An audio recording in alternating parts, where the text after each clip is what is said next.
Almost there.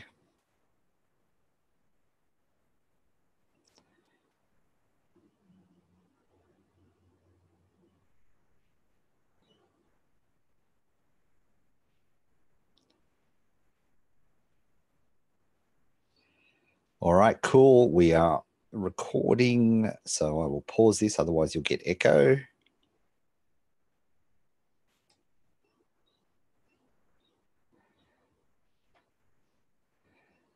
All right, we're good to go. Welcome to the Engage session. Oh, I think I'm going in a little bit hot this year. All right, so the purpose of this session in the Academy, I think it's the most important session we do each week, is to get you orientated and making sure that you're focused on the week ahead in the right way. So it's an opportunity for you to review what happened over the last 7 days, and if you need it, get some direct help as well. So as always, we always start off with our wins of the week.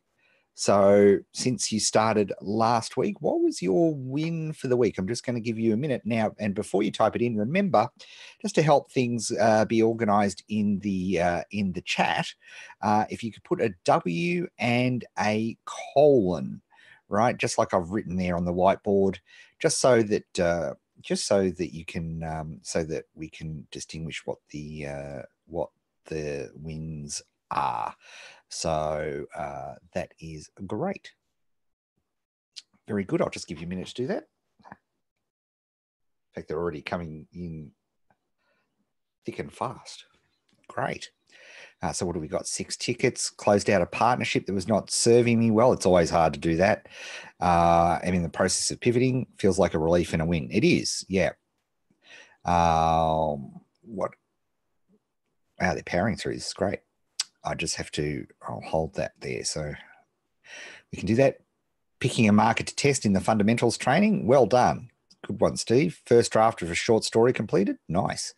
Realized I need to segment my customers more and need to find more specific niche. Did the Colby A for myself, hubby, and child. Fascinating. Yeah, very useful. We came back from a much needed holiday from Christmas. Well done. Do you talk about environment and rest and all those sorts of things? Christmas break is just a huge example of that. Started using the Kanban board, got more organized and motivated to keep moving forward. 2 CFTs to complete. Completed 4 CFTs, including tackling some content creation I've been procrastinating on for a month. Nice. Researched YouTube for popular 3D printing videos and mapped out topics to create videos. Found the first dollar training and am working through it. Hopefully that's the appropriate training for you right now, Alan. If you're choosing a market, that's a good place to start. Still doing the recipe game. For a lot of people, that is a win because, for a lot of people, they get a course and then they drop out after a couple of weeks. Majority of people do, really. Redid brainstorm and free writing on market. Got running lean, started on the book of the year. Very excited. Book club coming this Wednesday. You get that right? I always have to think backwards a day. So we'll do that because just worth noting, because there's so many new people here. Whenever we talk about times in the Academy, it's always East Coast USA time. Okay, so that's our official time zone of the Academy. So when I ever mention days and dates and those sorts of things, it's that's what I'm talking about. Lots of going through the recipes. Downloaded the Zettelkasten software. Can I suggest to you that will be short-lived because I'll show you on Wednesday at this time. Tomorrow we've got the recipe on Tuesday, but on Wednesday I'll show you. Unfortunately, because it's so out of left field and so on, all the software development dried up on Zettelkasten, and none of it is actively worked on anymore, which is a real shame. But the good news is there's awesome stuff that you can use, which is great. Let's keep going. That's all Wednesday. So for those of you who may not have been across the book of the year, the book of the year has the worst name in human history. It's called How to Take Smart Notes. It has set the world on fire. I let a few of my friends know about it before Christmas, and I see them talking about it. I know that Agora Publishing, the biggest information publisher with over $1.5 billion in information products every year, have got it as their core book to read. It is dramatic.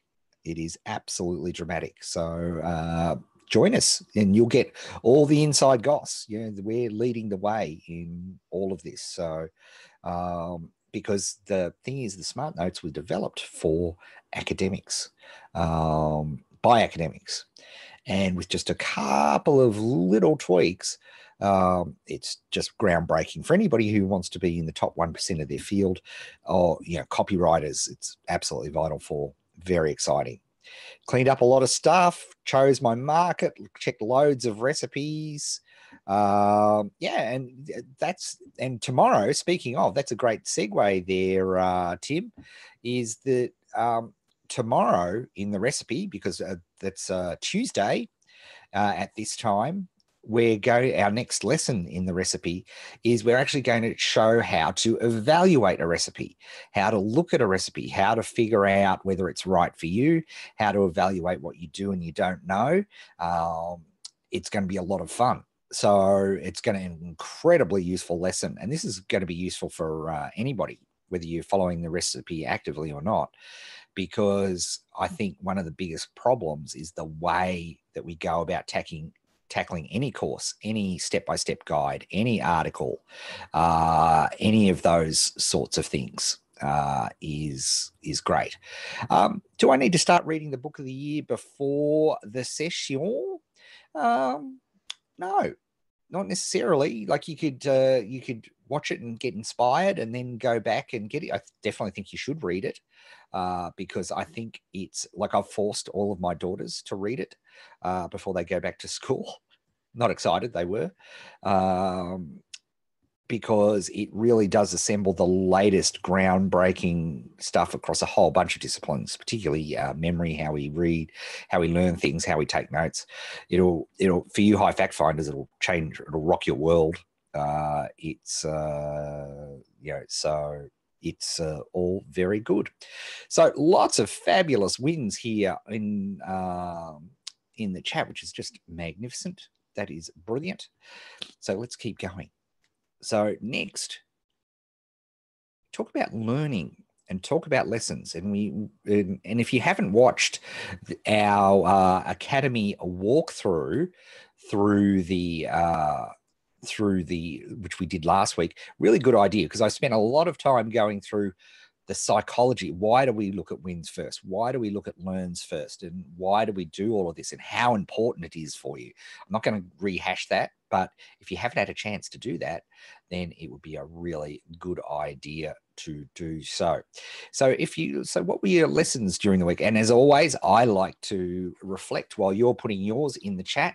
I always use this opportunity for me to think about what my favorite lesson of the week has been. And well, I've been doing a lot of work on the Smart Notes side of things. So that I've definitely been learning a lot. And what I have been amazed about is our ability to recall stuff after 24 hours, right?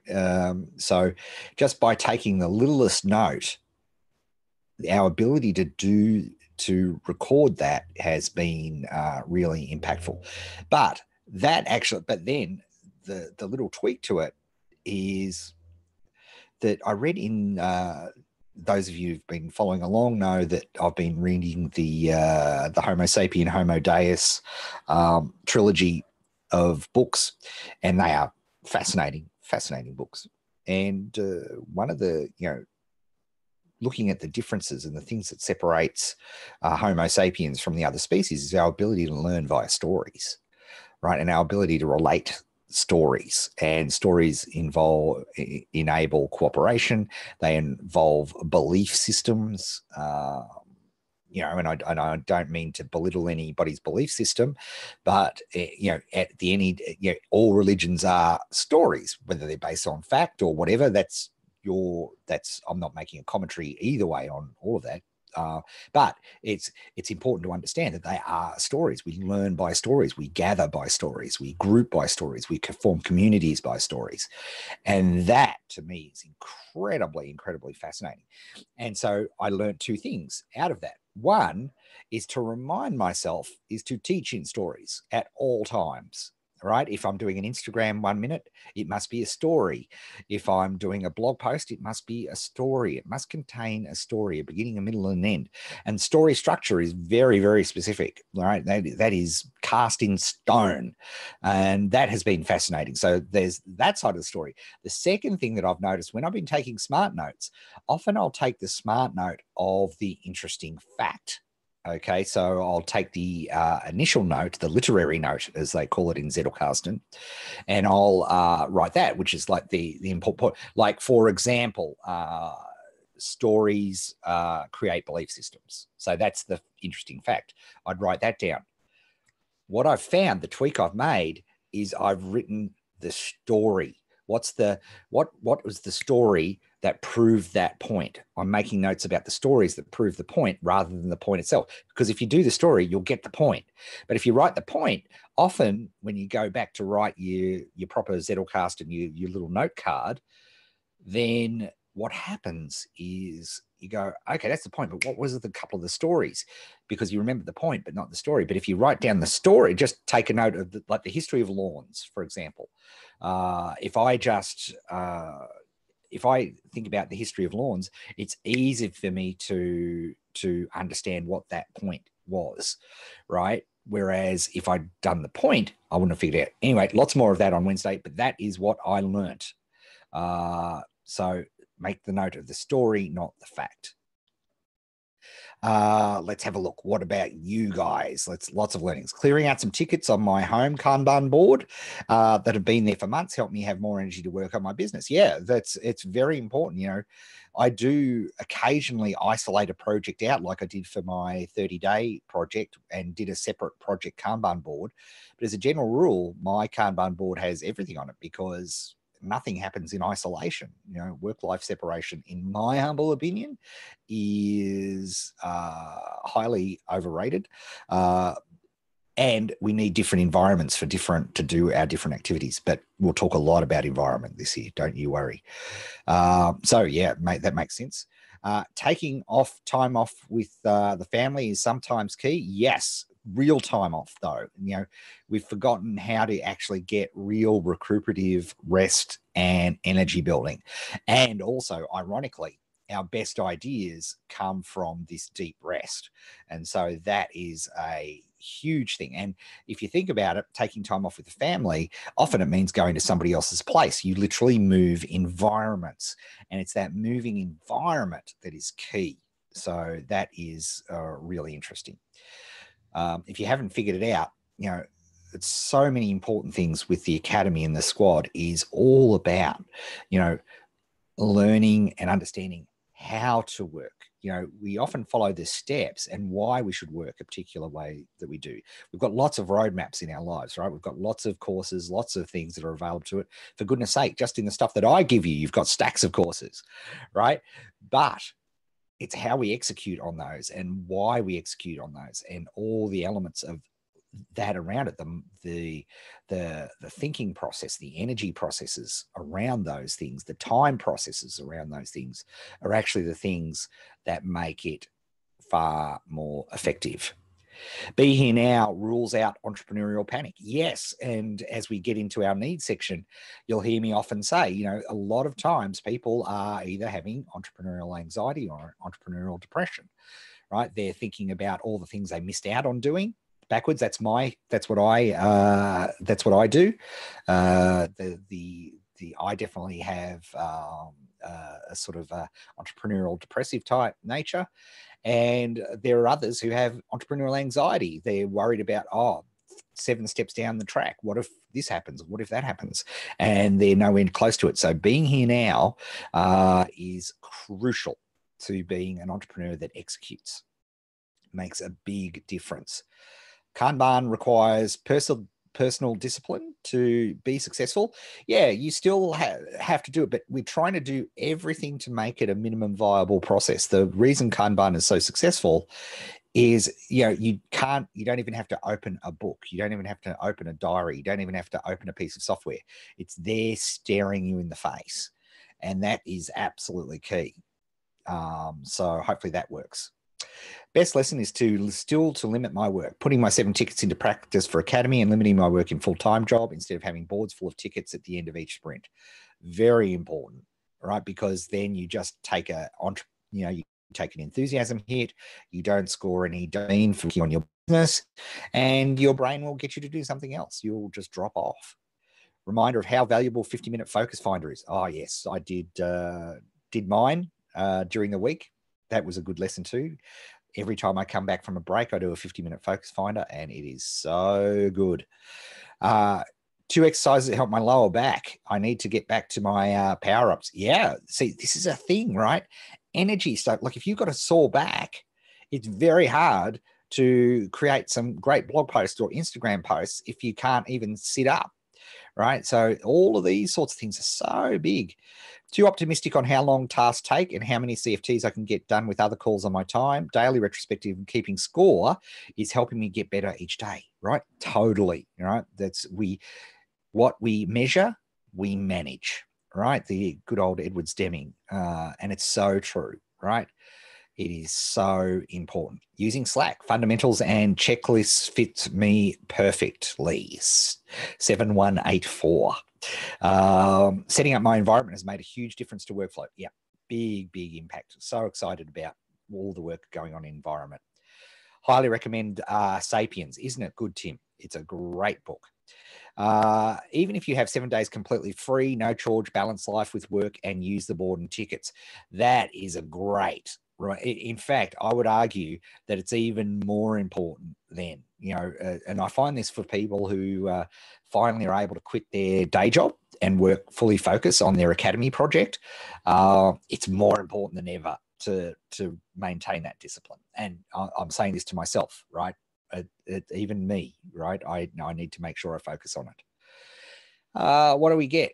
Brian, how Smart Notes will change the way I have to do things. OneNote area, not dozens all over the place. IA Writer will not be fully functional for Windows for a while. Sorry about that, Brian. It is available pretty much everywhere. Expand using my personal Kanban board for other activities has helped me clear my head. Yes, it's the girls use it for study, right? It's very easy to walk past the girls' room and see how study's going because you can just see where the tickets are. I know families that you have a Kanban board on the fridge, right? And each person, and that's interesting. When you start having family Kanban boards, actually you start to stray from Kanban into Scrum. And but it's a great way of assigning stuff, and you can see other people. You see other people. Everybody sees their chores and what they need to do. Learn that I'm in the right niche. Fantastic. The Ikigai covers more important than I realized. It's so important. Carla, Phalaris grass toxicity and the effects on sheep.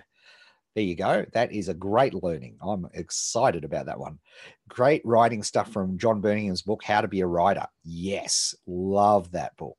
Fantastic. In fact, was it you, Carla, that I recommended that book to? I did recommend that to a squad member during the week, and I think it's brilliant.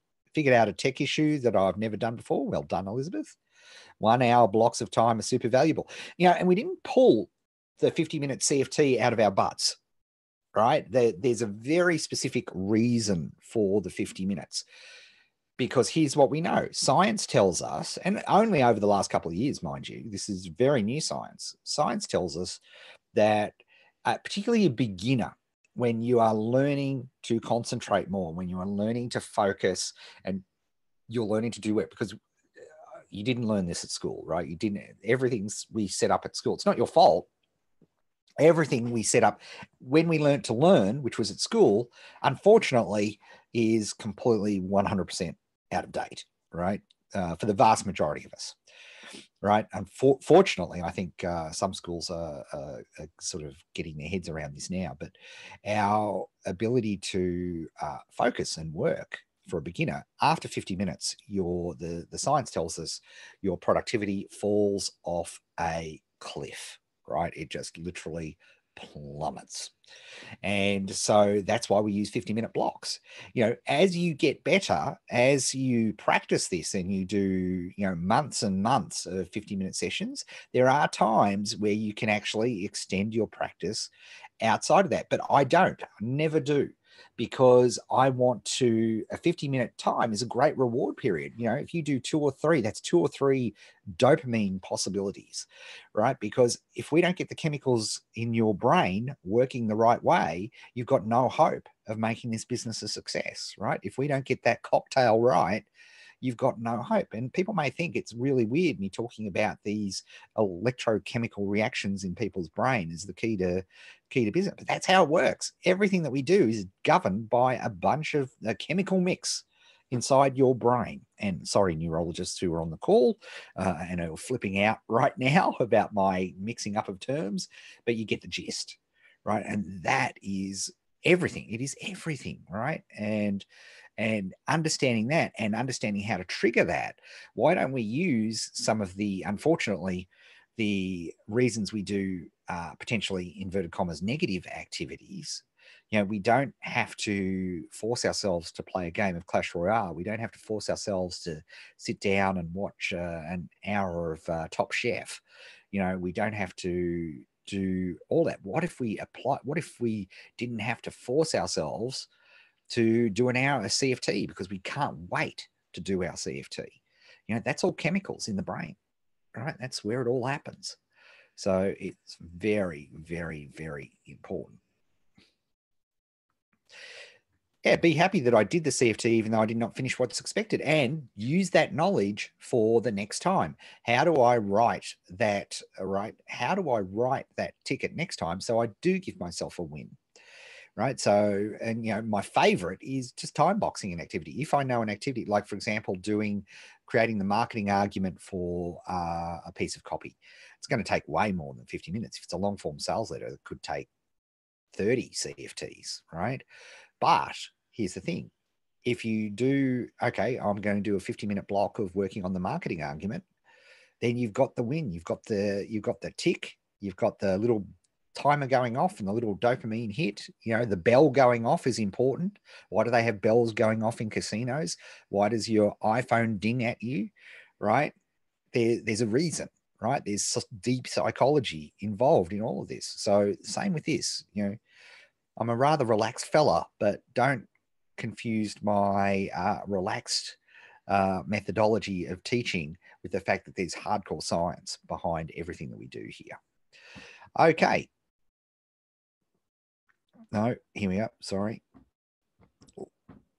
All right. So let's get into the action part of this process with needs. This is where I potentially bring you on or answer your questions, and I do all of that sort of stuff with you guys. And I want to make sure that it's very important that you put the N and the column, because I want to make sure that we get everybody right. And if I can't see the N's, then I don't see, I won't be able to see you. So just very important for that.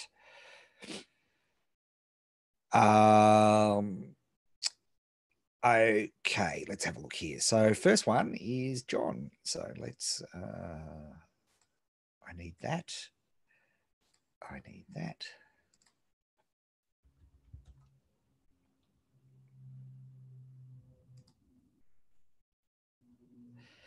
All right, have I got the headphone microphone turned up? Yes, I do. All right, John, you there? Hi, Ed. Hey, mate, how you going? I'm great, thanks. How are you? Very good to hear from you. So let's see. I'm recording videos for my Facebook group. Should I also post the same videos on the YouTube channel or create different ones? Okay, so that's the first question. The answer is absolutely. They're two different markets. Okay. Sorry, two different, I shouldn't use the word markets because that'll confuse people. They're two different media, right? So yes, you should.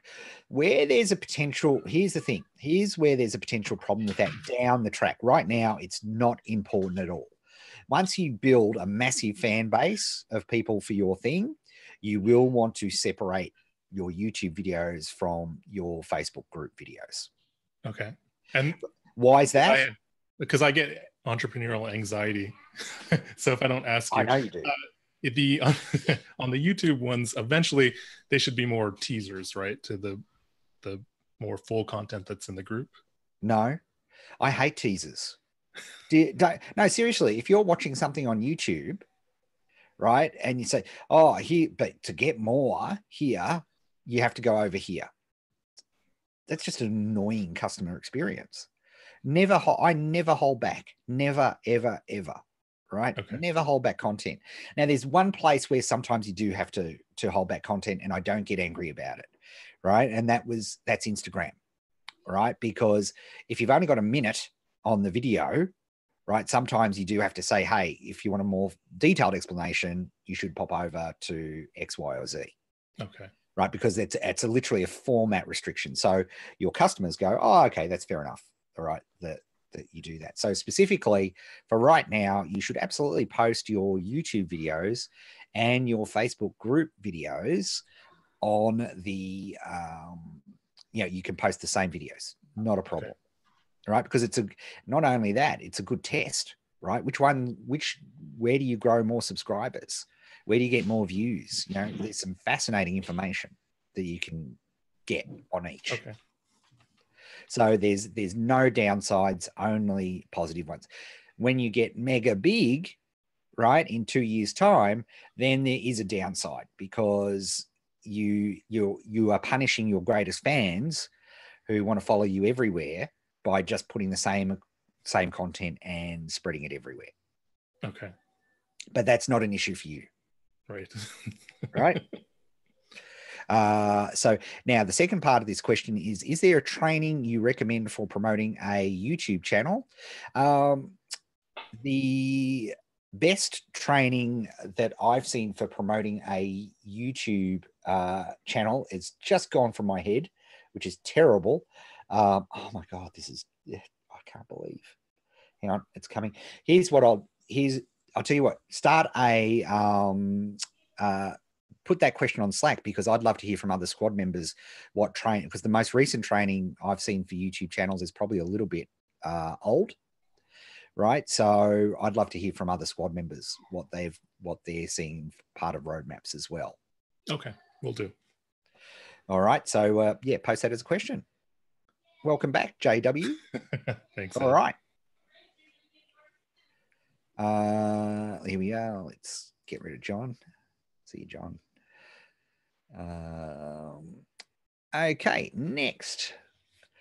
And just to let you know, in the hopper here, I've got Barbara, Alex, Steve, Monica. Len suggested Primal Video, Justin Brown. I haven't seen that myself, but again, this is let's get a thread going in Slack of the best YouTube training because YouTube's very important. Make no mistake, YouTube's a super biggie, definitely on my radar. Okay, let's have a look who we got next. We've got Barbara next. Oh, I'm glad you made Barbara.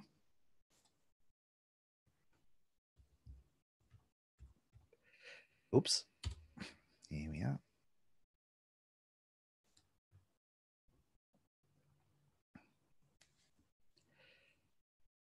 Hello.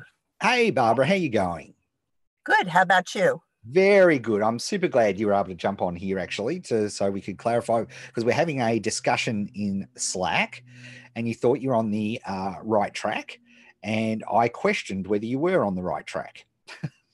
Right. So what's your objective this week? What are you trying to do? So through the recipe, I made tickets to find out if people will talk to me. Yes, great. And I interpreted that as first finding out if I can get their contact information and then arranging to have conversations. Yes. So let's clarify that. So the first thing is, can you get some form of contact information? Right. And then secondly, will they talk to you? Will they respond? Yes. Yes. Right. Okay, cool. So the methodology that you chose for can you get their contact information is what? So it all kind of connects, Ed. I was intending to run a SurveyMonkey survey that has Sorry.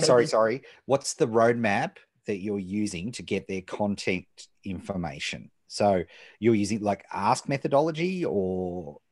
No, I'm using a methodology that Marisa teaches. Yep. Ah, okay, great. So you're using so to get the contact information, you are running a survey. Yes.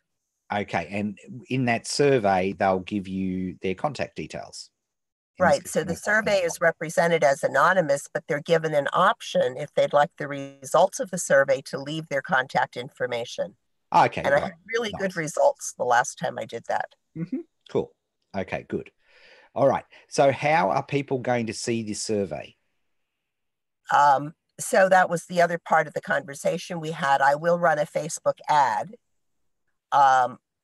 asking people to complete the survey, which is what I did the last time also. Yeah.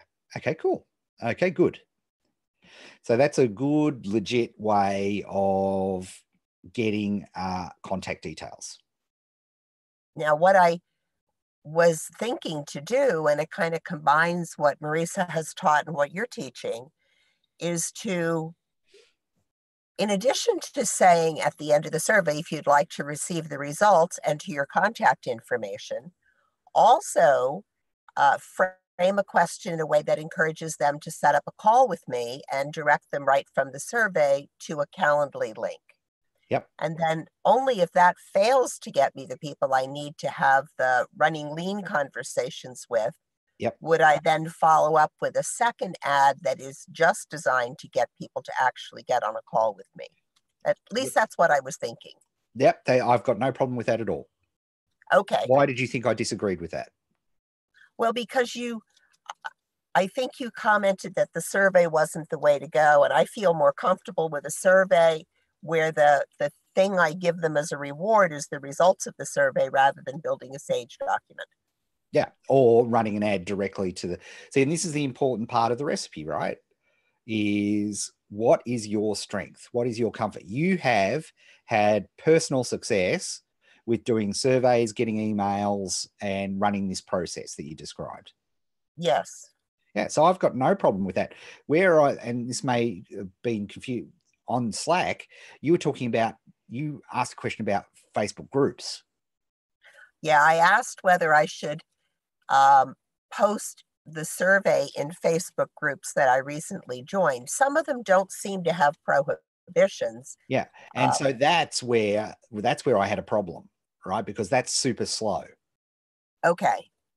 Right, so that's where I had the problem, right? Is that will work over time, right? Because you really have to build up some group credibility.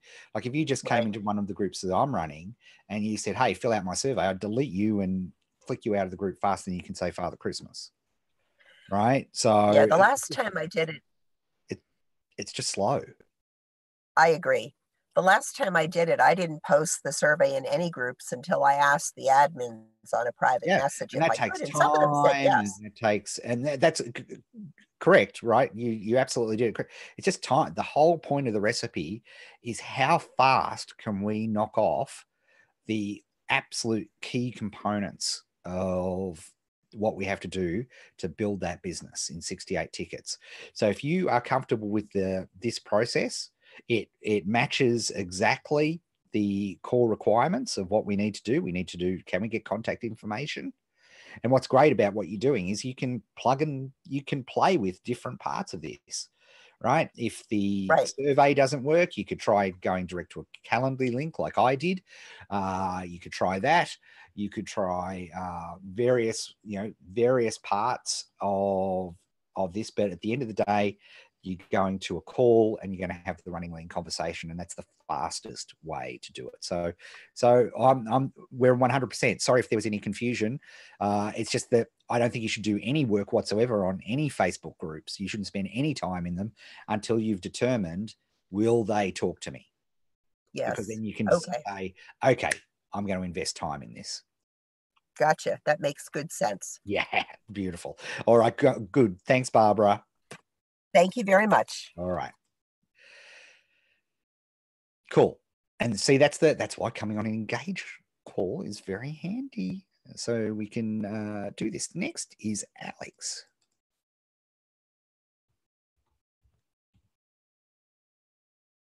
Boy, we've got 4 Alexes and Alexanders. We're going to Alexander Jones.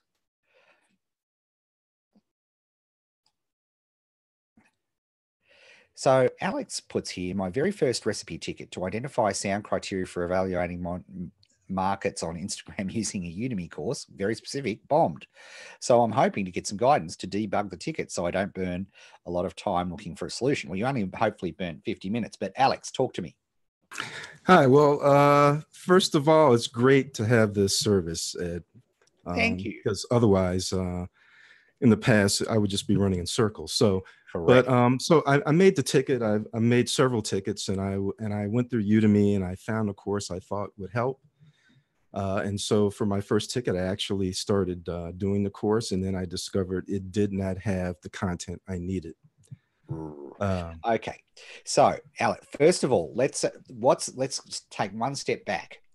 Where are you at in your project? So are you trying to find a market? Did you go, first of all, let's go to first principles. With your Ikigai, did you figure out a market that will match in with your Ikigai? I did, yes. Fantastic. All right, so that's step 1 down. Okay, step 2, is where are they?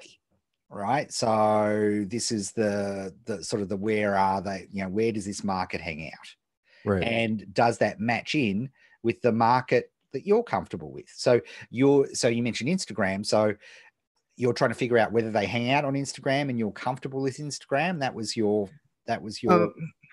not exactly. I mean, the basic research I've done, basically just from reading the newspaper, really, over the past several months. I'm interested in politics. I want to make a political service or product. Cool. Yep.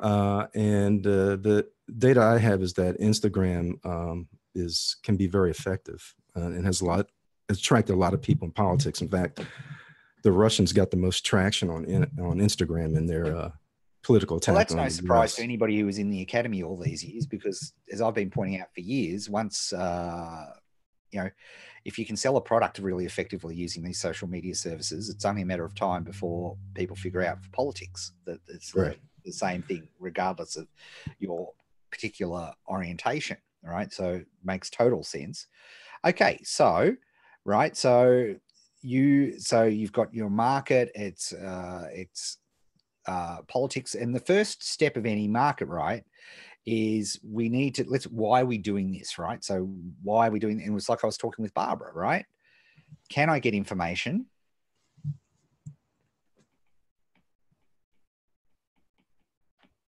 First of all, where are they? Of course. Can I get their info, contact info, and will they talk to me? Right. So, okay. So where did you get stalled here? So you got the course. What were you hoping to get out of the course?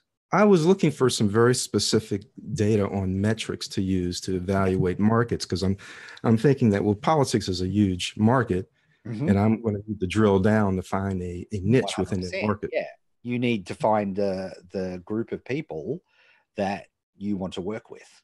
Right. Exactly. Right. So that's okay. That's totally cool. So here's the thing. I wonder where you could find a group of people who are really active using Instagram for marketing every day of the week, and actually have a channel, #Instagram, where instead of going to do a course or do all of these these sorts of things, you can actually ask and say, hey, gang, this is what I'm doing. This is the market I'm trying to attract. How would you go about this? Well, I guess Slack would be a Wow. potential. That is fantastic. But You're way too sharp for me, Alex. This is, yes. Right. Well, now it may be the answer is of course, but at least I'll tell you, well, this will absolutely get you specifically what you need. But the reality is, right, in terms of the metrics, and actually interesting, politics has become more challenging because there's been such a, the white hot heat of, quite rightly, I might add, of the realization all of a sudden the people have had of how powerful for good and evil that social media can be in spreading information and disinformation. Means that there's a lot of focus on that and the way that you are able to pull people together and so on. But the reality, you can know anecdotally that Instagram is a very powerful part of this mechanism. In fact, I would argue in the next couple of cycles, it's probably going to be that, and YouTube actually are going to be the two super biggies. So it's going to be interesting. So that would be my advice, is to talk to your fellow squad members and get all this detail. And I know for a fact there are some people who've extensive political experience in the academy, that are using exactly the tools and lessons that we use here for, political candidates and all that. At the end of the day, selling an idea, just like I said in my learnings, right? Selling an idea is about selling a story and getting belief in a story. And that doesn't matter whether that's selling an Apple Pencil or it's selling a political ideology. At the end of the day, it's it's selling, and the same rules apply. Right. Absolutely. I can see that. So the key is, and so what we need to focus on and what we need to watch, Alex, is, right, we don't want to get you trapped in these loops, right? And we don't want to get you trapped in a place where you're getting frustrated because, in fact, you said, my first ticket, it bombed, right? Because so that's a learning experience. It didn't bomb. It was, you figured out that course wasn't good. So, if somebody asks, hey, is this course any good? You'll be able to give some feedback. So that's you. That's true. That's true. Right. So that's what we need to do. So the fastest way to get, not burn a lot of time, is to get recommendations. And so that's what I would recommend for you. And anybody else who's listening, by the way, who is in a similar place to Alex, because I know I've been giving, like, that book, How to Be a Writer, by John Burney. That was a recommendation that I gave to somebody in Slack, for example. Does that make sense? That makes total sense. Fantastic. Thank you. So, and then let's track, right? And let's track that forward progress, because if you bring the organizational power of Kanban and so on into that, you'll be unstoppable. All right. Sounds good. All right. Good on you, Alex. Well done. Looking forward to seeing that post, actually. I'll be fascinated by that because, like I said, it's all selling. Okay. Next is Steve Reeves is who I'm coming to next. Steve says, Ed, I've chosen helping app creators who would like to get more installs via YouTube as a market. Is that too broad? No. I think that's great. Not sure. Let me just bring Steve on here for a second just to clarify, but I think, Steve, that makes total sense to me. Hi, Ed. Hey, mate, how you going? Yeah, I don't have a problem with that at all. Now, the only potential thing is, app creators is still a relatively broad church, right? And you want to get installs. So is there a particular type of app creator or type of app that would be particularly useful for this methodology, do you feel, or is that something you need to research? That's something I need to research. I was just trying to get at, because there's different types of apps like games and productivity apps and things like that. If you should just focus in on people who are creating games or something else. Well, with over 1 million app developers in just the Apple ecosystem alone, right? You could probably look at, testing out different, like, as you said, games and productivity. If there's, if you think about your ikigai, is there one of those which is games or productivity apps, for example? Is it more, which is more your cup of tea? Which appeals to you more? Yeah, I mean, productivity, definitely. Okay, so you could test there, right? You could focus on people who are doing productivity apps. Now, obviously, the raw data tells us that games is the number one money thing, but the amount of money spent on productivity apps is huge. Mm-hmm. So you could do some back, if you wanted to, you could create a ticket, right? If you're concerned about that, you could create 2 or 3 tickets, which are all about, okay, what's the market size for games versus productivity apps. So you could look at some App Store research, and that's readily available.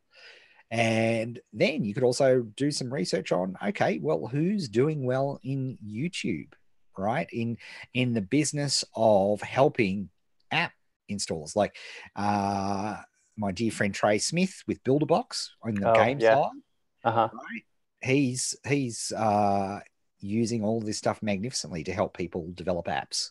But I think focusing on installs is very smart, because it's like, I love that, right? Utilizing YouTube, because I think it's important, right? I think people, influencers, all those sorts of things, I can see where it would work. Yeah, I just thought it was kind of cool because there's a call to action right inside the ad itself, which was yes, yeah, you could absolutely download apps, right? There's app units, and for a while there on Facebook, apps was the number one thing that people were spending money on ads for. It was incredibly effective. Oh wow. Huh. So I love it. And as I say, the thing because here's the thing, would the techniques be different for game ads as opposed to productivity ads? Probably. Maybe. I honestly don't know the answer to that question. And that would be something that you would need to look at and potentially run experiments on. But what's great is, by you running these experiments and by you focusing on this, right, you're creating content that others are going to follow. Okay. And then the world's your oyster in terms of, do you create you could create an agency which specializes in getting people these ads, or you could do courses, or there's a million opportunities. But for right now, if you look at the week ahead, what do you see as your focus for the week ahead? Figuring out exactly which niche to go into inside of, so like gaming or productivity or utilities or whatnot, seeing where the market is, I suppose. Okay, good. So the important thing, so that we don't get trapped down a research well, right, is to give yourself no more than 2-3 CFTs. Okay. Right. You shouldn't need more than that, right, to get because what are the metrics that you need? I need to see the amount of downloads, I would imagine. Downloads, possibility. What else? I'm sorry, I'm not sure. Well, that's a ticket, isn't it? What are the metrics? Because if you don't know what you're doing the research for, you can get lost doing the research. Okay. And where would be a place, Steve, where you could reach out to help for people who've been through this exact situation, and you could say, hey, gang, look, this is my market. This is what I'm looking at. What sort of metrics would you use? Well, where would you find such a place, Steve? Can you think of anywhere? Slack. Steve, you're right. I just hadn't thought of that. That is a fantastic idea. Yes. Reach out and see what people say, right? And that'll save you so much time. Okay. What channel would you recommend I post that question in, Ed? Do we have a YouTube channel? Do we have a YouTube channel, folks? No, the channel inside of Slack. Yeah, that's what I'm saying. Do we have a YouTube channel? I'm just looking, because potentially having a YouTube channel would be a really good idea. And no, we don't have a YouTube channel. So I'm going to fix that and post it there. Okay. Great. All right. All right. YouTube. There we are. I've just created it because that was an oversight. Very good. Thanks, Steve. All right. Thank you, Ed. Good on you. All right. Very good. Next is Monica.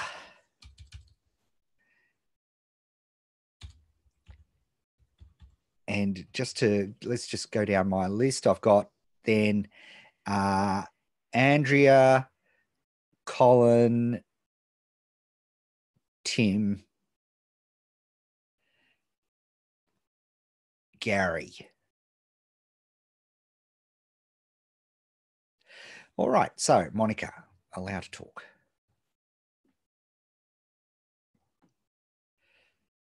A second. So now it should work. There you go, Monica. I can now. Now the trouble is in doing that, I've gone and misplaced your ticket. Where are we? Monica.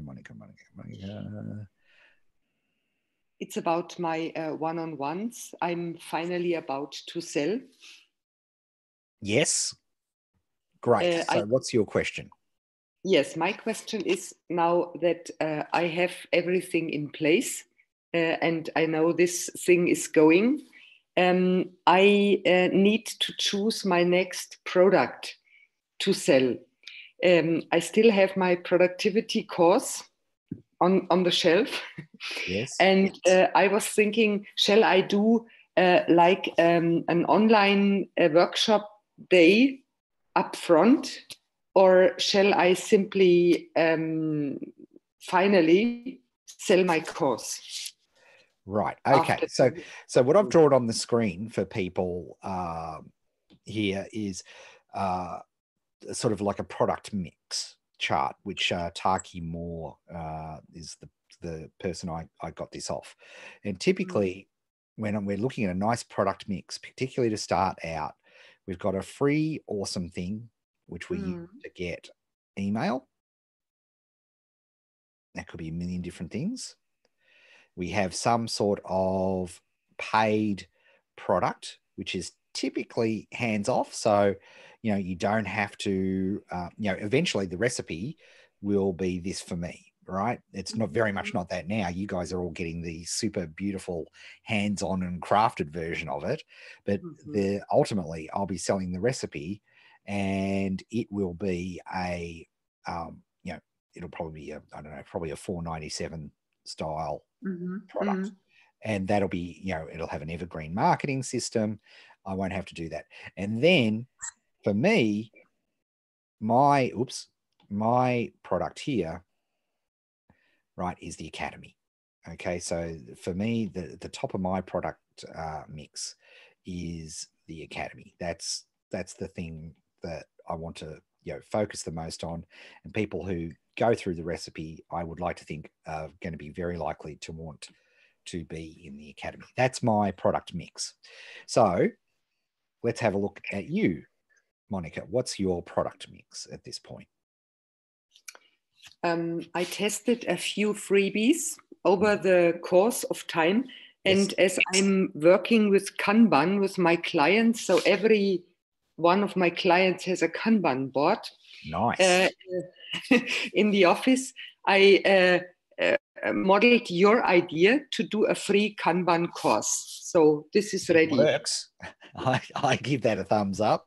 Yeah, lovely. Great. So, and that's proving effective. Like people are loving it. I'm not surprised at all, but right. So people are loving it. You're getting great feedback. So that's your free and awesome.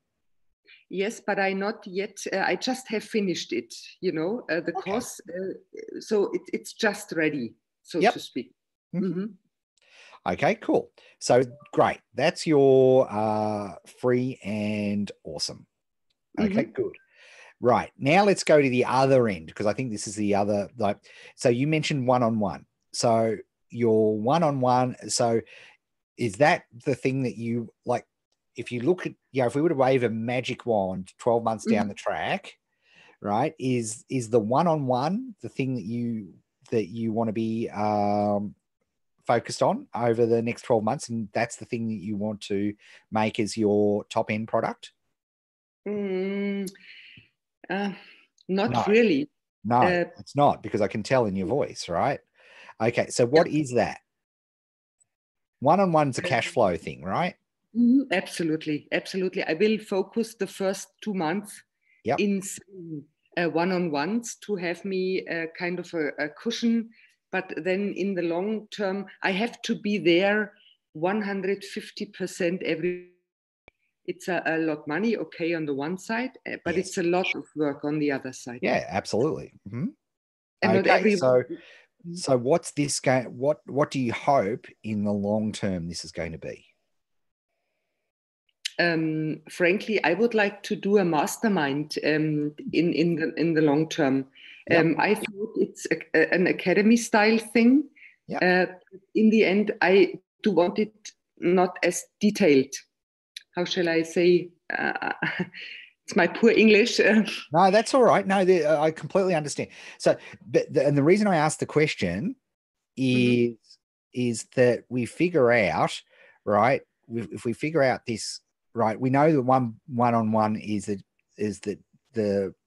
sort of, you know, it's because it's good for cash flow, and that's and I completely concur and agree with that, right? But you do want to transition to the group, and so typically. And if we look at our product mix here again, and this will be hopefully interesting for a lot of people, is right. So we've got our free thing. We know where we want to go, but there's this transitional spot right in the middle. That's the challenge. So you've got a productivity course that's in the can, so to speak, right? So you do have something there that's already. And what have you sold the productivity course for successfully? I did not yet sell it. Oh, okay. You haven't. Okay, so it's created. You haven't sold it, and it's tested. It's beta tested. Yeah. Okay, great. And what do you think? Like, it. If you were to sell it tomorrow, what price do you think you'd put on it?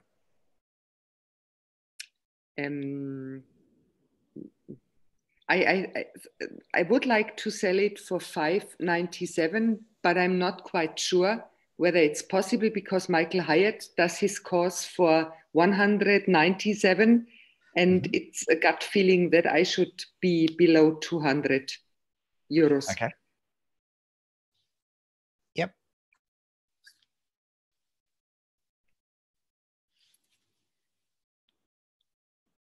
Okay, so it's somewhere in that range, which is great, because the types of ways that we can sell something, we want anything that's in this range here. So in this area, in this middle area here, we want it to be hands-free selling. I see. That's the key, right? We want it to be, and that way there's a hands-free 24/7, 365 days a year way of selling this particular, the thing that's in the middle. And it strikes me that with using a Kanban style thing as the freebie, it makes a lot of sense to have the productivity as that thing. Yes, because Kanban was part of it already, of the productivity course. Fantastic, right? So, frankly, if I may say that, sorry for interrupting you. If I could wave a magic wand, I would have something like the Genius Network of Joe Polish, frankly. Yeah, so like this big group is like a 25K a year group. Not necessarily, but at least 5,000 or 10,000. But a big ticket, and that's completely in 100. Plenty of examples of that, and of course your market's Germany, right? So you could really and it's a big market, right? So totally. So, but to make for that type of group, because even, Joe, although he doesn't have any of this stuff anymore because he doesn't need it. Yes, But absolutely. for many years, he did have it. Right? I do know it. I love marketing, and so he had an awesome free thing, the podcast, and then he did, the I Love Marketing workshops, the 2-day events. Yes, right? absolutely. I think we were at one, weren't we? Yes. Yeah, that's right. Yeah. So right. So he did have all of that, and now he doesn't need to do that because the Genius stuff it's self-perpetuating, right? So, which is great. But we need to start from the start. So just like he did, you've got your free thing. Yeah, I don't see any problem with this. Right. I would like and what you're doing initially is you're going to do your one-on-ones, right? Because they're cash flow, and they're great cash flow. And the great thing about one-on-one, I still do some one-on-one coaching, not because I have to, not because I need the money, but because it keeps me sharp, right? Because but I'm able to limit it to a very, very tiny number of people, just a couple of people, so that because you're right, it takes a lot out of you. So that sounds like a pretty good plan. Is it? What are you concerned about? What are the issues there then, Monica, that would cause you concern? It is always the same. I'm such a wimp when doing things. I'm quite successful with the idea going through a LinkedIn group and to going to LinkedIn contacts. So I have plenty of people I now can talk to. But it took me 2 years to finally take it on and to do it. So, So how many CFTs have you got this week? Because of the talks, not that much. I think 3. 3. Okay, so let's focus on our next 3. So what are the 3 things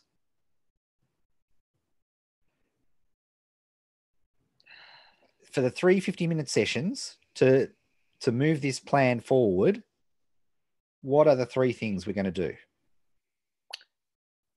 I think I should start at the free stuff. Yeah. So if you've just finished the content for that, right? You need to create some form of opt-in process, right? Yes, I have. I have in place the opt-in process. I have to check it again.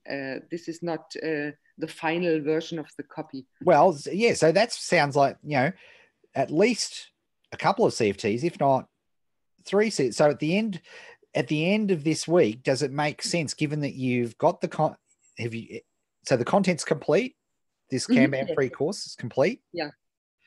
So, and you need to check the opt-in. You need to, right? There's 3 CFTs just in the mechanics. So at the end of the day, if you looked at what would be the win for this week, and I don't want to put pressure on you, it could be 2 weeks, right? But you're in a position to send traffic to your opt-in form for your free course.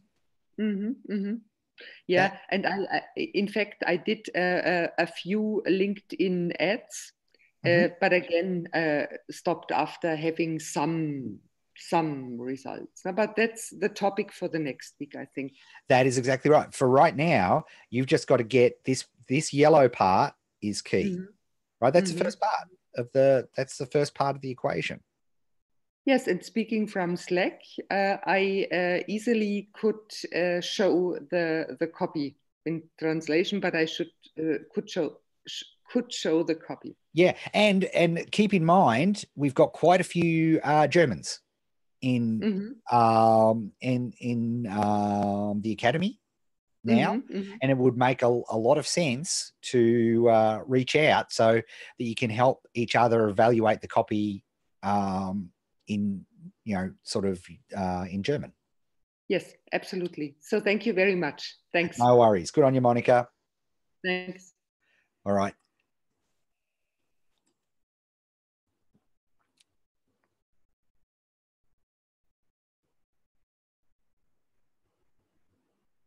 Okay, next is Andrea.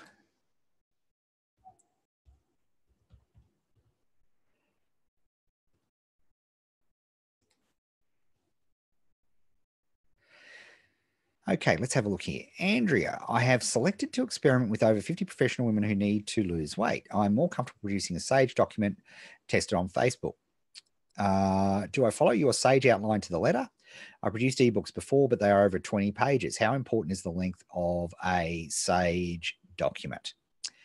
Okay, so you're on mute there, Andrea. Let me just unmute you there. Or maybe you don't have a microphone on, but that's fine. Let me, I can, if you do, jump on, but if not, I can answer this question. Well, let me unmute myself. There we are. There you are. Awesome. Thank you so much for the Academy, Ed. I'm so very excited to be speaking with you for the first time. Excellent. That is awesome. So, Andrea, let's solve this. So here's the thing, right? You know, I'm a big fan of trying to get, you know, things done as quickly as we possibly can, right? To prove things. So working with, you know, professional women in terms of losing weight and understanding that marketing and that targeting, we know it's a great market, right? We don't even have to worry about that. But what's very important is, can we reach out and will they talk to us? Mm-hmm. Okay, so one, as we mentioned, like the SAGE that process that we outline there. So using the SAGE document, running a Facebook ad to that, and then the third part of that process. So this is, can we get content? So the SAGE is all about, can we get the contact details? So can we get details? And that's a proven system. We know that works. And then the piece de resistance of that is then typically we use the Winterhaven method after that, which is also training in the fundamentals area, which is a way of saying, hey, will the market talk to us? So we send an email out, and do we get email responses? Literally people talking to us. That is a really great, legit way to do it. Now, as you've mentioned, right, you produced ebooks before, but a lot of them are over 20 pages. Right now, do you have something already, like in the thinking about speed, Andrea? Have you already got a document that would be really useful for these professional women? I could extract parts of this document. I was going over it, and you know, very pointed, had very good testimonials in it. Mm-hmm. I re-inspired myself just reading it, so I could extract from it. Sounds good. Yeah. So again, you know, and this sounds terrible, right? But the whole purpose, once the SAGE doc is downloaded, and I use the word doc very not literally. In other words, it could be a video, it could be audio, it could be a PDF document, right? And most often it is a PDF document, but it could be. Once we've got the email, whether they actually look at it or not is really immaterial. You know, how many times have we downloaded something? I don't know about you, Andrea, but I download stuff that I think all the time, oh, that's interesting. I want to download that and have a read of that. And it's sitting, like if I was to see my digital pile, I think it would go from here to China in terms of unread stuff that I really want to read, right? So once we've got the email, it's actually sort of done its job. But having said that, you do want it to be something that is short, right, and simple, actionable, goal-orientated, and easy, right? So because if someone, like, I often, you know, in the training, I refer to it a lot, Andrea, as a magic trick. Yeah, because if you can show something that's something that's really cool, something that they can do that's like a little magic trick, then that's a powerful say. Because when you reach out to them via email, oh, this is the person who's told me that really cool little trick I can do in the morning, and I don't feel hungry till lunchtime or whatever it is. Do you see where I'm going with this? Yes, I do. And it needs to be short, right? Because people just don't have time, right? The S literally stands for short, right? Mm-hmm. And that's just being respectful of people's time. People don't, you know, in the old days, they used to equate, you know, the size of the document to the importance of the document, to the value, right? And that we've learned, right? We don't need. You can learn something, you know. If you solve a person's problem, a 1-minute Instagram video, they're going to love you, right? So that is that's part of that process, right? So for me, you've got the content. I'm all about speed. I want to do this as quickly as you possibly can. How many CFTs, how many 50-minute sessions do you think you've got this week? Oh, I have 2 per week, 2 per day. So I have right. 6 left. Yes. All right. Yeah. So you've got plenty. Okay. Yes, plenty. So why not go through, that process works. You're comfortable with it. If I was offering alternatives, right, there are alternatives. This is one process. Right. The other process that I'm a big fan of is the director interview. But I'm thinking in this again, so using that running lean process. Are you familiar with what I'm talking about there, Andrea? Right? That is the book. Yeah, where you effectively you advertise to get people to jump on a call with you, right? And you ask them a set of questions. I think that's a really powerful thing. However, in your market, right, I'm inclined to think that if you're comfortable with it, and is there anything in this side of the page here, anything in the Sage process that concerns you? Is there any issues, any problems that you see? My main concern would be choosing the exact little thing. Because in my mind, I thought that a Sage document would have to somehow link to what you're going to offer as the ultimate program. No, okay. It doesn't have to at all. That's the weird part, right? It doesn't. It really doesn't. It's about opening a conversation in that market. It must be useful to the person, right? If it's not useful to the person, then that's crazy. And so we often talk about, when we're designing a Sage document, what's the number one problem for professional women losing weight? What do you think that is, just off the top of your head? Rekindling their belief that they can do it. Many of them have just so given up. They've tried so many things. Okay, given up. So is there a way, using my terminology, a magic trick that can turn that thinking around? Or a process?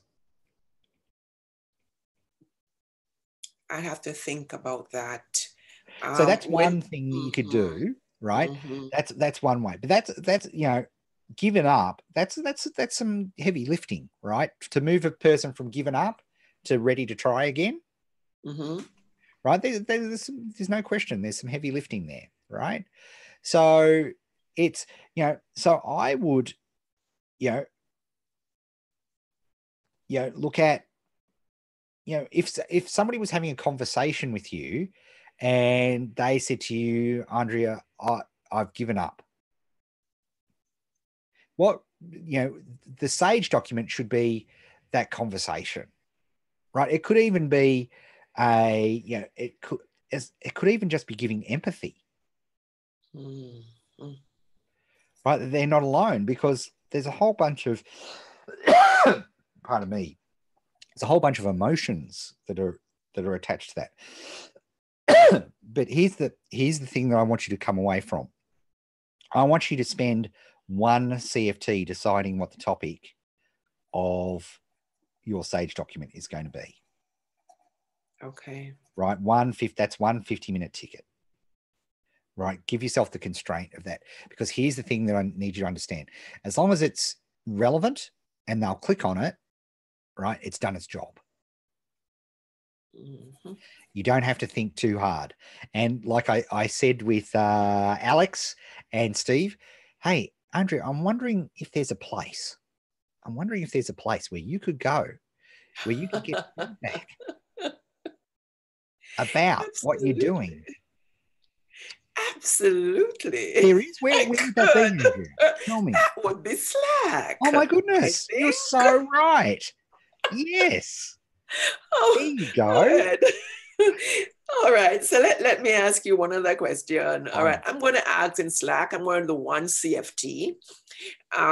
Because I had already, I had run other surveys amongst the women to see what is most important. And when we did the challenge or the new challenge, my article actually was on motivation, which is similar to this, because there was the main thing was motivation. Yep. So I had done something on 5 key motivation hacks when you feel like giving up. So I had written that and actually posted it in Medium. I think after our summer challenge. But I'm thinking, Ed, if I spend one CFT and I ask in the Slack squad, would I still have enough time to go back to the running lean methodology and maybe just do another iteration? Yeah, because this is real life, right? So it's not either. You can do both, right? Absolutely. Because where I'm thinking you would go with this is, see, the Winter Haven method. Actually, I don't know what that is yet. No, that's fine, and that's okay. That is just a way of using email, just like in it's a way of figuring out, will the market talk to us, right? Using email. Okay, that's all you to not worry about it just for right now, right? Because that is definitely next week or the week after thing. All right, but using the running lean methodology, that all we're doing there is that we're having that conversation. Right, we're literally talking to somebody, right? And there are some benefits, but with the Winter Haven method, you get the feedback you need, because ultimately we need to see, will 8% of people that we send emails to respond back to us? That's the metric, right? And if they do, we're onto something, right? That's what we need to look at. Now, the beauty of that is we can also add in a call, right? We can get to some people on the phone. I'm really big this year on encouraging all of you lot to speak with your market more, right? Because the pure gold we get you don't have to speak to a lot of people. 5 to 7 people will really give you some help, because this is a big market, right? And there are a lot of people spending a lot of money in this market, but it's a good market, right? And if you can carve out your particular niche in that market, then it's going to be very exciting for you. So we want to take that step at a time. But it sounds to me like that Medium article, that's the basis of the stage document. Right. Okay. I don't think you have to even worry about that. Like, I think that's it. Okay. Right? That sounds absolutely fine. Here are 5. Given up on ever losing weight, here are 5 motivational strategies to get started again. Right. Yes. I'd probably look at that myself. Yeah. Right. So just out of anticipation. Very good. All right. So does that, are you have you got some clarity for the week ahead? Yes. I have clarity on the week ahead. I see, next week I'll probably come back to you, because I have been playing in this area for 20 years. I have local market, but I want to move from local market. Yeah. And so you're right, this is down the track, but let me give you a spoiler, right? The spoiler is figuring out what's worked locally, right? And taking all of those elements and using that's your secret weapon, right? That's, all that work that you've done locally is going to be really powerful for you. Okay, so that's good news. The spoiler, sir? Spoiler alert, as they say. All right, Andrea, I must move on, and we've still got a couple of people. Thank you so much. Thank you so much. Thank you so much. All right, very well. Thanks, Ed. That was great. Looking forward to working with Andrea. Okay, next. Colin, sorry if I'm behind the group. You're not behind the group. There is no behind here, right? Everybody's at all different parts of the process. I feel like, here we are. Let's get you on, Colin. There is no behind. There's no race.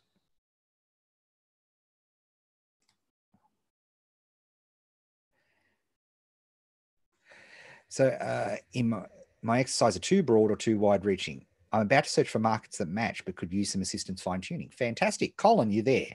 I am, Ed. Good morning. How are you? Yeah, good thing. There's no race here. There's no falling behind. You are where you are at. Fabulous. Right? There's no, there just isn't, and it's very important for you to understand that you're not in a, the sobering way of, the stoic way of looking at this is nobody cares if you ever produce a product or not, right? It's sobering truth, right? So if you want to look at it from the stoicism point of view, that would be the way of looking at it. But I like to look at it a different way. But one of the things that I'm very concerned about is because you don't get, like I said at the start of today's session, right? It's all about neurochemicals, right? And you will not get the correct neurochemicals happening if you are feeling like you're behind, right? So that's very important. So I'm glad that you're here. So you're thinking about your market. So talk to me. What were the results of your? And by the way, I bet you there's plenty of people who are in the exact same boat. What were the results? What was sort of the market areas that you're having a look at that popped up out of your Ikigai analysis? Okay, so for my whole life, I've really enjoyed tutoring, teaching, helping people. I was kind of one of those smart kids at school that like to help other people learn the lessons. Love it. So that's something I really enjoy doing. My skill base is that I'm a software engineer, have worked in large system design and websites and all the tech stack for the last 30 too many years. And so I'm great at sort of system design, breaking down people's problems, what they're trying to put together, tracking of Facebook pixels and JavaScript and all that sort of thing, and also all the analytics that goes behind that. In the company that I do in my day job, I've kind of handed all that tech stuff off to other people, and have gone a lot more into the sort of copywriting, marketing analytics, Google Analytics, all of those sorts of things. And in my day-to-day life, I often get, because people know what I do, they'll say, "Oh, I need a website," and so I've had few experiences of sort of drilling down into, okay, let's get below that surface apparent need, and what is it you're trying to do? Who are you communicating with? How are you going to set all these things up? So I feel like and all the people in my life always ring me if they've got a tech problem. So I feel like that might be an area to go in, but it feels just really broad, as I said in my question. That's obviously a huge area, and I think I remember one of your surveys that you did in the academy or somewhere last year where people were saying, then you were surprised to find that their number one problem was dealing with technology. So I thought, it was number two. Number two, which I was surprised by. So I thought, that might be an area to go into to help entrepreneurs who are dealing with all of this tech stuff and then haven't got experience in it. But I'm also mindful of the fact that nearly everybody says, don't do the tech stuff yourself, outsource it to other people. So should I be more creating a service agency to try to help people do that, or create instructional videos, courseware, or coaching to help people bootstrap if they can't afford to outsource, for example? So you started off saying the things that you've always enjoyed doing are tutoring, teaching, helping people out. You mentioned in further on that you do a lot of work with software, system design, and so on, but you've been able to finagle things in your day job to the point of being where you don't do any of the hands-on tech stuff anymore. Right. And that you are doing a lot more of the the marketing and analytics side of things.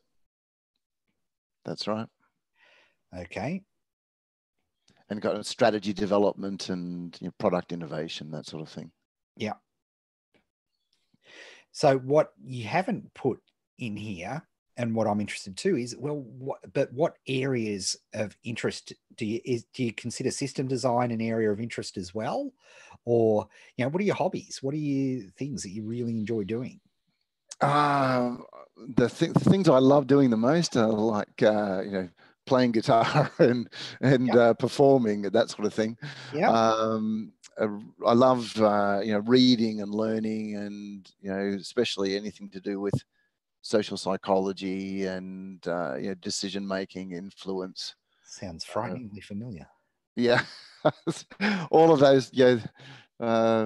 Influence, science and practice, and thinking fast and slow. All those sorts of books is what I just I love that whole area. I'm not a psychologist. I have no qualifications. So where did you get, or did you get a 4 match? Or... Well, I guess it was the things I love doing is teaching and tutoring, problem solving, and where you can help and so you 4 match. So you actually got a 4-column match on tutoring and teaching. Pretty much, yeah. Okay, great. And then when you looked at the the areas of interest, what came out there? So you had obviously you had you had very broad topics there.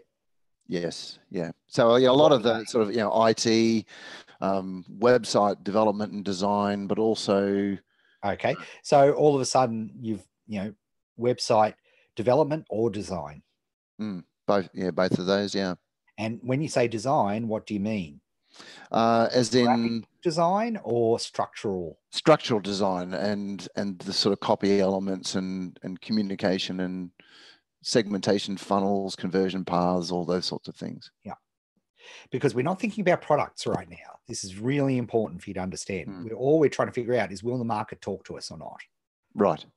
So if you could wave a magic wand, and we were having this conversation in 12 months and you were earning $10,000 a month doing this thing, what would you be doing? I think I would be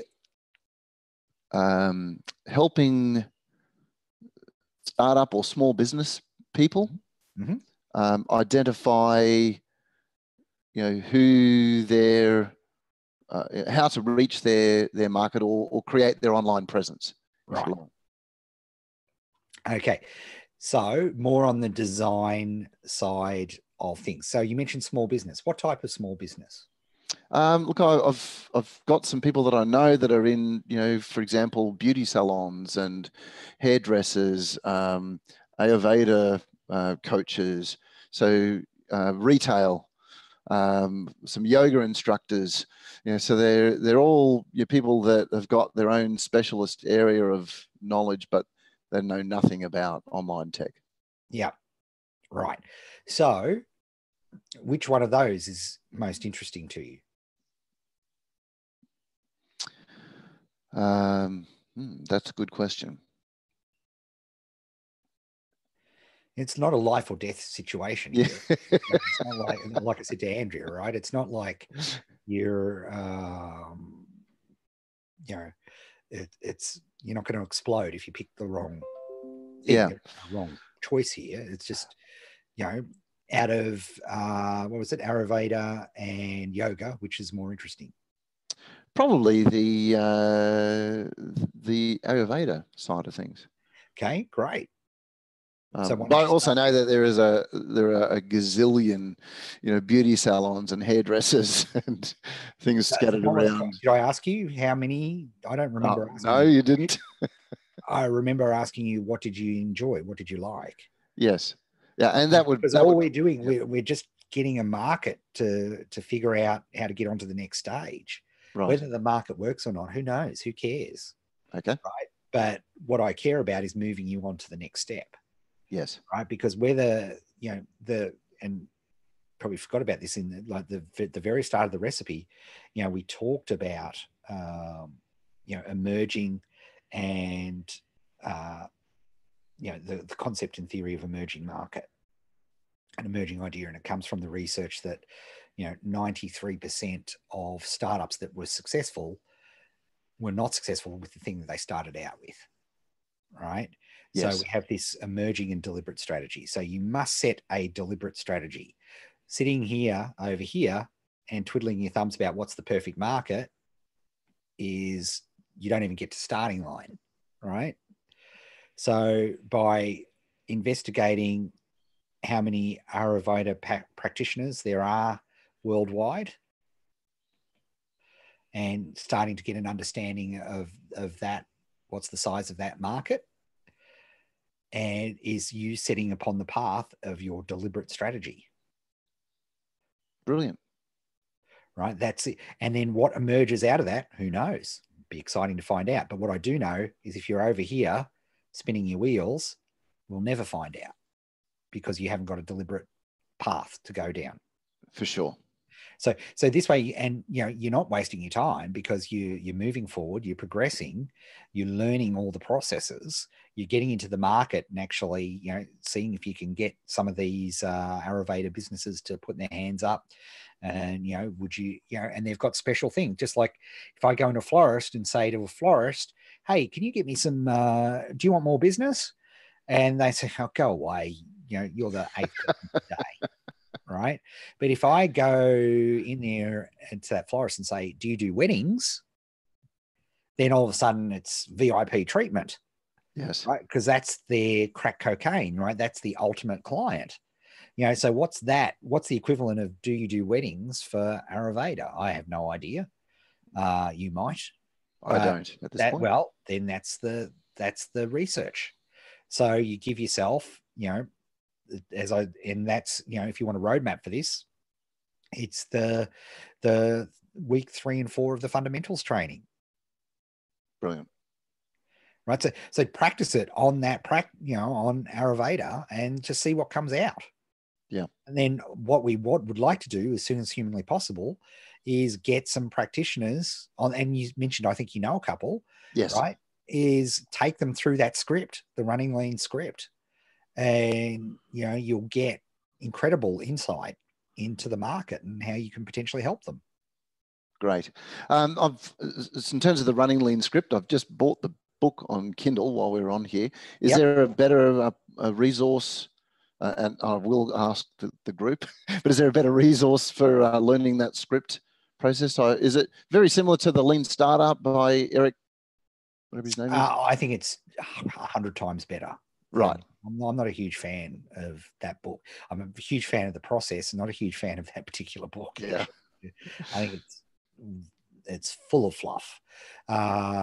Page 87, you don't even need to read the book. You just need to go to page 87 of Running Lean and just start there. But you're still that's still a few steps down the track, right? That's probably not this week, right? Because you need to see where are these practitioners hanging out online? Where are they working? Yeah. All right. So no need to get ahead of yourself. Okay. All right. As your Ayurveda practitioner would say, be here now. For sure. All right. Good stuff. Thanks very much, Ed. Thanks for reaching out because it's really important, right? Because the whole point of this is to get you unstuck. Okay. Tim asks here, I'm confused how to combine different types of tasks into Kanban. In the last recipe session, you said that some tasks like research, etc., aren't CFTs because they aren't creative tasks. But we put research. Okay, okay, let's get you on.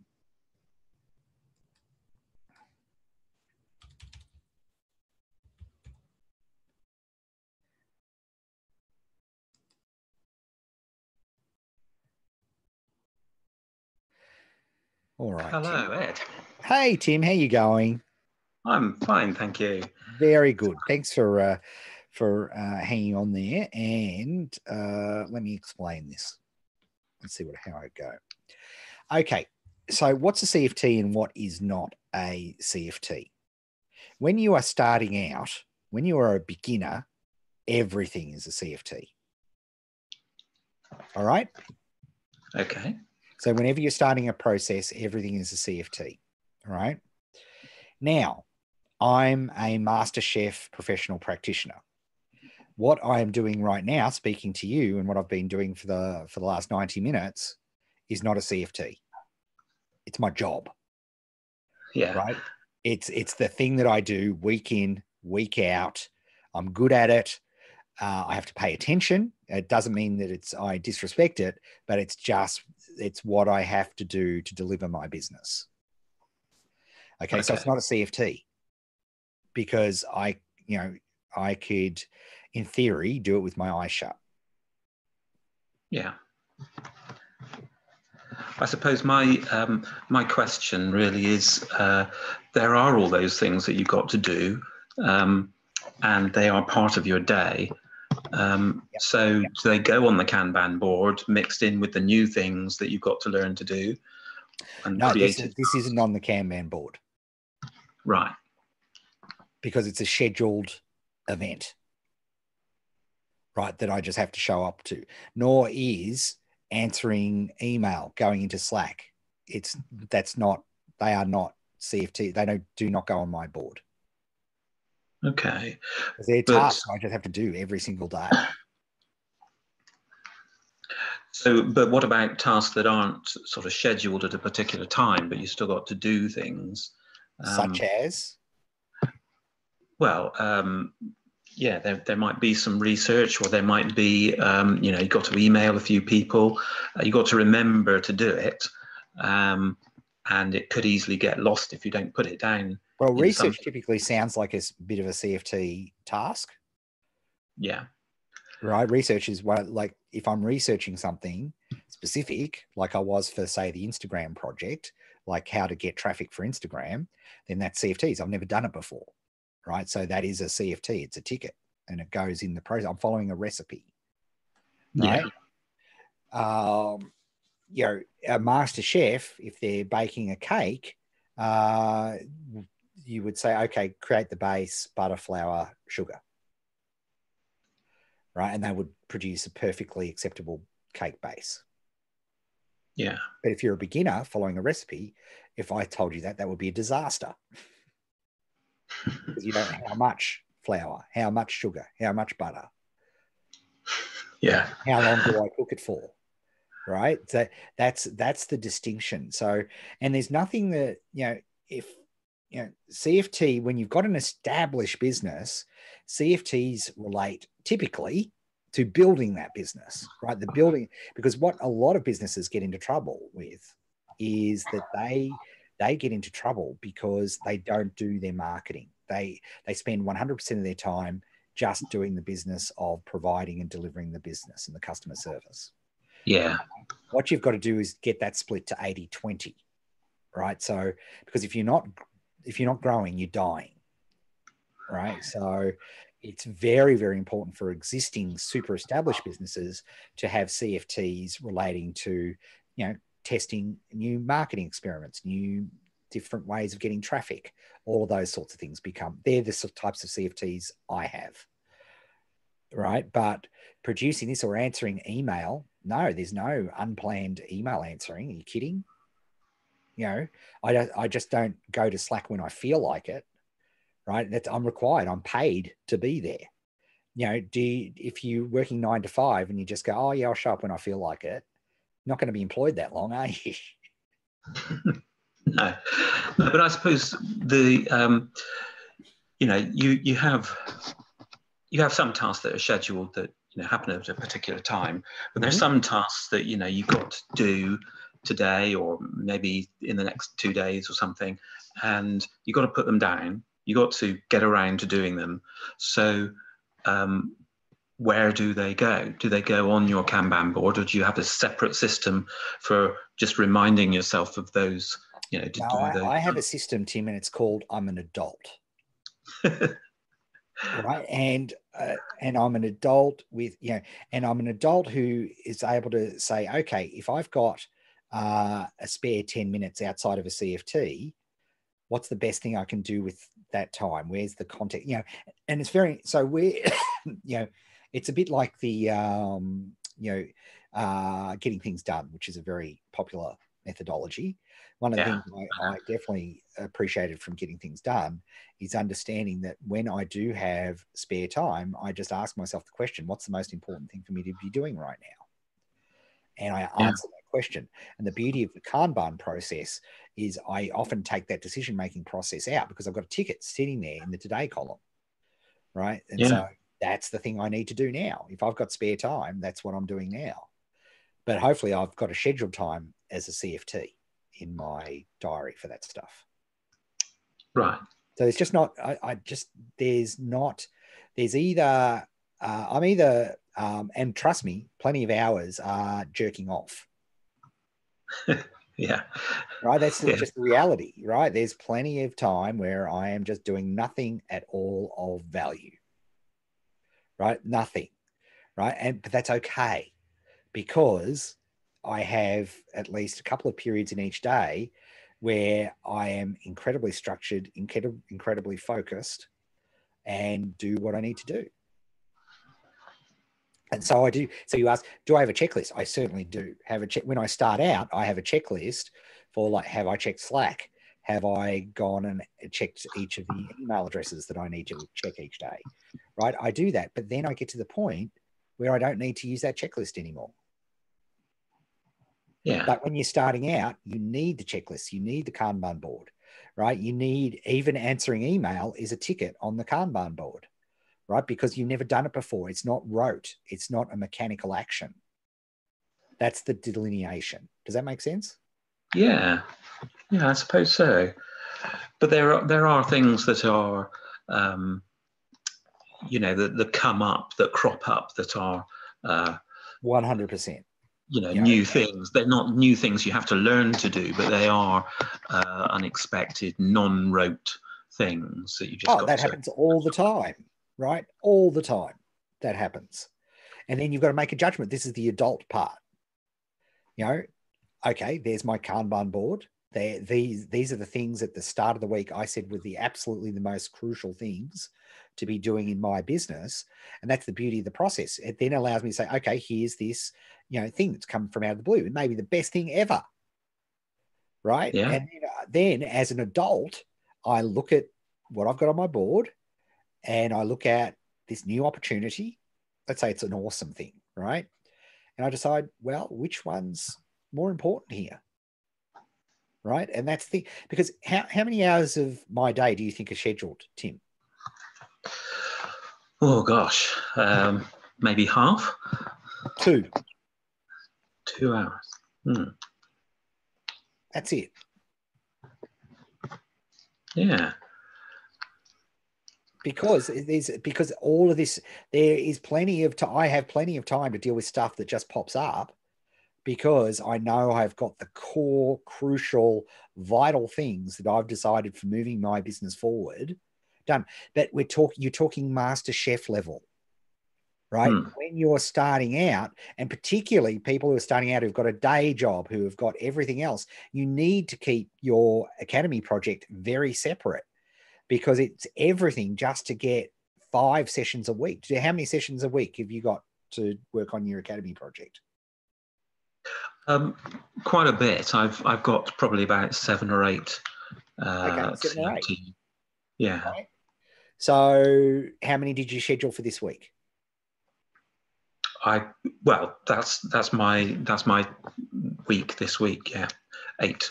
7 or 8? 8. 8. Yeah, 8. Cool. Okay, so that's what you've got to work with, right? And so at the end of the week, you will have either done 8 CFTs or you won't have done 8 CFTs, and then you'll need to readjust appropriately. But right now, all your Kanban board should be focusing on is because this is the first time you've cooked this recipe. Am I right in saying that? Yeah. So just focus on that. Down the track, as you become a master chef, there's plenty of things that master chef, it's in my DNA. It's burnt into my system, right? I've done 10,000 repetitions, so I know what I have to do, right? But that when I was starting, like October 15, when I had to get, with no money, no experience in a market that I never had gotten traffic at all, guess what? I had to start from scratch. Every single thing I was doing was a CFT. And those 68 tickets were the 68 tickets that I needed to create to build that business. And that's the difference, right? So that's, as soon as a task becomes rote or scheduled, right, it's no longer a CFT. But that's nothing for you to worry about right now, Tim. All right? You're so far off that, you don't even have to, everything is a CFT for you right now. Fair enough. Yeah. All right. Okay, that's good. Yeah, that makes things clearer. Yeah. And so because my life is so much chaos, I have many hours of unscheduled time to try and handle the chaos. And that's just me. I'm not there. You know, you sound like a high fact finder. So that would be terrible for you. Yeah. Right. So, but high quick starts who are on the call would recognize exactly what I'm saying. And that's fine. We're different. That's something that's also important to understand. People operate very differently, and I have to teach for that in the academy.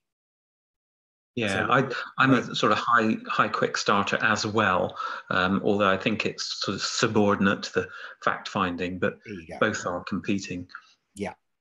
Just by asking that question, I know the fact finder is more important than the quick start. Yeah. And that's okay. That's cool, right? So many advantages to that, right? That is brilliant. One is not better than the other. Trust me, there are a million times I wish I'd had more fact finder in me. I've got the scars to prove it. But we just have to, you have to figure out, and that's the beauty of the Kanban system. There's a couple of rules, right? There's a couple of core rules, but everything else, make it work for you, how you want it to work. Yeah. No, I'm liking it. I've used Trello for a while, and I'm sort of experimenting. What's your follow through number? Oh, I don't know actually. No, I've never looked at it exactly, but it's all a bit. You said you're high fact finder, high quick. Have you done the Kanban? Oh, some Kanban. Oh, sorry. Sorry, I'm on my head. Kolbe. Have you done your Kolbe? Yes. What's your Kolbe number? Gosh, I can't remember now. It's about 8384 or something like that. Yeah, right. So 3, low follow through. Yeah, very. Yeah. Right. So Trello won't work. Right. Yeah. Well, it does work. Simply will not work. It will not work. And that's fine. Most entrepreneurs, the vast majority of entrepreneurs, a organized productivity system will simply not work for you. I don't care how good a fact finder you are, it will not work. Right?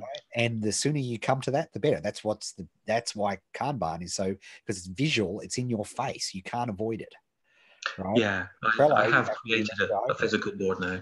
Yeah, no, and that'll be good. All right, Tim, I must move on. I think I've still got. I just need to make sure I've got a couple of people because we've been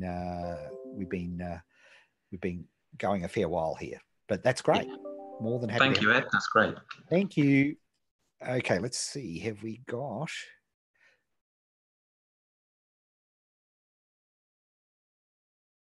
Okay.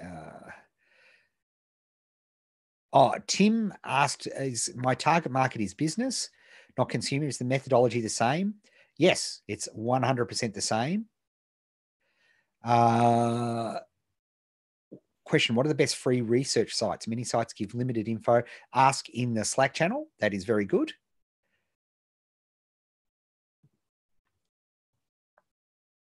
Lots of suggestions, discussion. I think we've got everybody.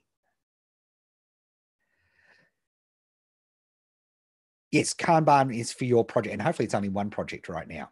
Very good. All right, that is it. We've gotten everybody. That is fantastic. Thank you very much, everybody, for being part of today's session. Looking forward to working with you tomorrow. Same bat time, same bat channel. It won't be as long because it's a structured lesson session on the recipe. And then, of course, the following day, we'll be looking at Book of the Year. And I'm very excited for that as well. So thanks very much, everybody. Let me turn this recording off.